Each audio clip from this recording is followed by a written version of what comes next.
Assalamualaikum warahmatullahi wabarakatuh. Saya Harika Alidiasi, mahasiswi kebidanan dari Poltekkes Kemenkes Pontianak. Di sini saya akan memberikan penyuluhan atau pendidikan kesehatan tentang bisminol atau nyeri perut pada saat haid. Di sini nanti saya akan menjelaskan yang pertama tentang pengertian bisminol, lalu yang kedua yaitu tentang tanda dan gejala bisminol. Selanjutnya adalah faktor resiko terjadinya bisminol, dan yang terakhir adalah penata laksanaan atau penanganan dari bisminol. Baik, untuk mempersingkat waktu, yang pertama saya akan menjelaskan tentang pengertian bisminol. Bisminol menurut Manuaba adalah rasa sakit yang menyertai menstruasi sehingga dapat menimbulkan gangguan pekerjaan sehari-hari. Lalu di sini derajat rasa nyeri dari bisminol ini bervariasi dari ringan, sedang sampai berat. Rasa nyeri yang ringan ini berlangsung hanya beberapa saat dan masih bisa meneruskan pekerjaan sehari-hari. Yang kedua yaitu nyeri sedang. Sakit yang dirasakan ini memerlukan obat untuk menurunkan derajat sakitnya, tetapi masih bisa dilakukan untuk meneruskan ke aktivitas sehari-hari. Dan yang terakhir adalah nyeri hebat. Rasa nyeri yang dirasakan demikian berat sehingga memerlukan istirahat dan pengobatan untuk menghilangkan rasa nyerinya.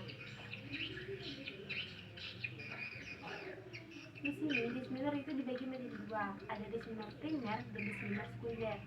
Bisminol primer yaitu biasa terjadi pada saat usia 16 sampai kurang lebih 25 tahun. Lalu nyerinya ini terjadi pada saat hari pertama sampai hari ketiga menstruasi. Sedangkan bisminol sekunder adalah bisminol yang berhubungan dengan terjadinya kelainan atau kemungkinan pada saat menstruasi ini disertai dengan infeksi seperti endometriosis, mioma uteri, lalu endometrial polip, dan lain-lain. IUD juga dapat menyebabkan bisminol. Selanjutnya adalah tanda dan gejala dari bisminol. Yang pertama adalah tanda gejala bisminol primer, yaitu biasanya tanda gejalanya adalah usia lebih muda, yaitu 15 sampai 25 tahun. Lalu yang kedua, timbul setelah terjadinya haid secara teratur. Yang ketiga, sering terjadi pada nulipara atau yang belum pernah melahirkan anak hidup.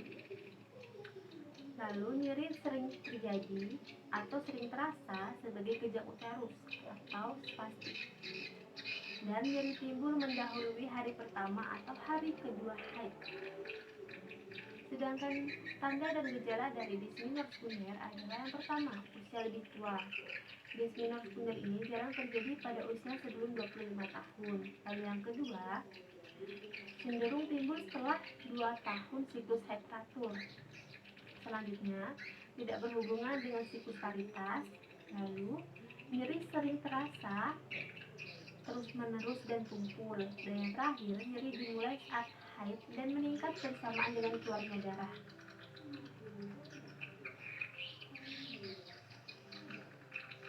Selanjutnya adalah faktor resiko terjadinya bisminol. Yaitu yang pertama, haid pertama itu terlalu dini atau usia di bawah 12 tahun. Yang kedua, wanita belum pernah melahirkan anak hidup atau nulipara. Yang ketiga, darah haid berjumlah terlalu banyak atau menstruasi yang panjang. Dan yang keempat adalah merokok. Yang kelima, adanya riwayat nyeri haid pada keluarga. Dan yang terakhir adalah obesitas.